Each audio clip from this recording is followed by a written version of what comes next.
Nancy Baring. I'm from Group 6 and my topic for today is about fraction. What is fraction and how to add, multiply, subtract, and divide a fraction. But first, let me tell you what is fraction. So fraction is a numerical quantity that is not a whole number. In arithmetic, a number expressed as a quotient in which a numerator is divided by a denominator. So in solving of a fraction of addition and subtraction, add or subtract the numerator and copy the denominator. Here is the procedure or the formula of addition and subtraction of a fraction. 1 over a plus 2 over a equals 3 over a. 2 over a minus 1 over a equals 1 over a. So here is my example in addition and subtraction. 5 over 10 plus 2 over 10 equals 7 over 10. So in subtraction, 6 over 10 minus 3 over 10 equals 3 over 10. So what if the denominators are not the same? If the denominators are not the same, then you have to use equivalent fractions which do have a common denominator. To do this, you need to find the LCM or the least common multiple of the two denominators.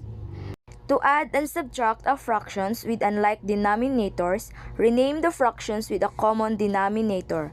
Here are some of my examples. 2 over 4 plus 2 over 8 equals blank.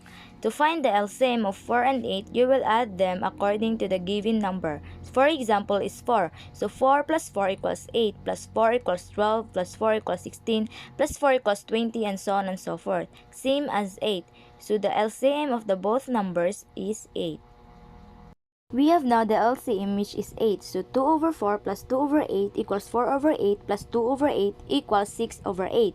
So since the 6 over 8 is divisible by 2, so 6 divided by 2 and 8 divided by 2 equals 3 over 4. So the final answer is 3 over 4. So in subtraction, 3 over 5 minus 2 over 4 equals the LCM of the both numbers is 20.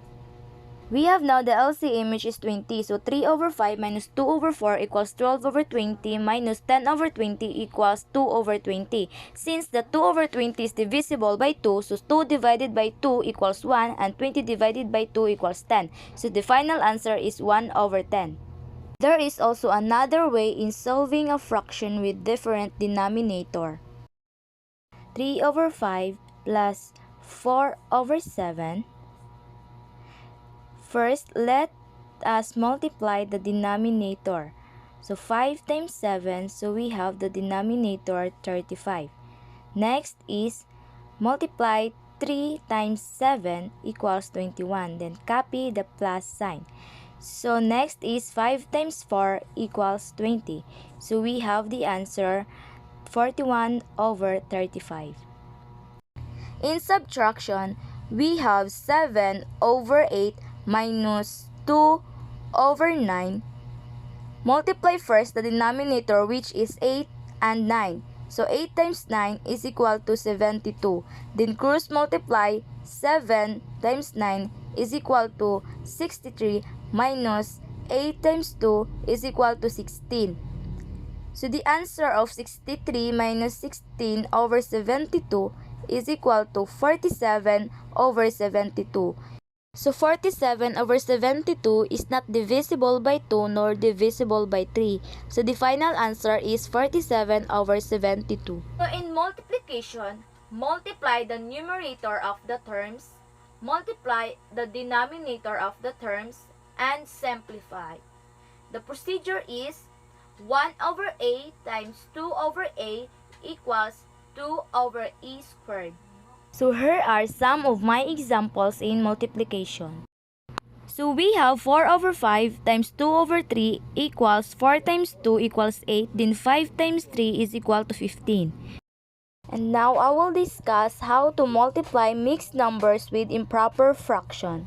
So we have 3 over 2/5 times 4 over 3. Since we have mixed numbers, we must convert it to improper fractions.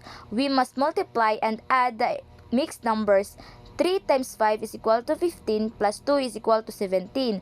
Copy the denominator times 4 over 3 is equal to 68 over 15.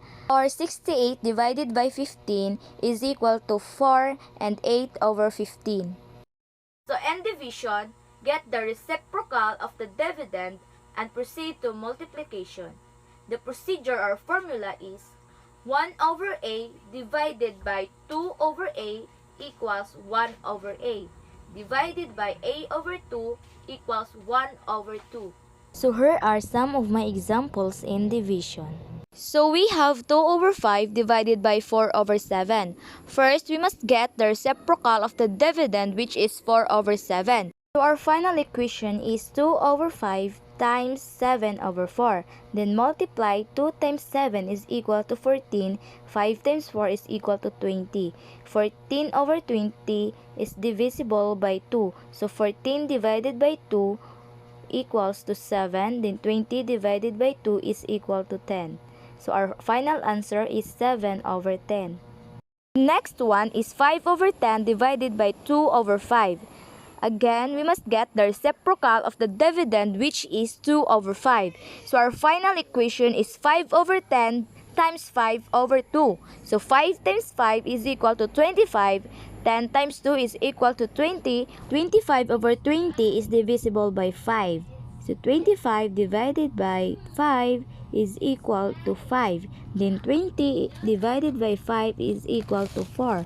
So our final answer is 5/4 or 1 over 1/4.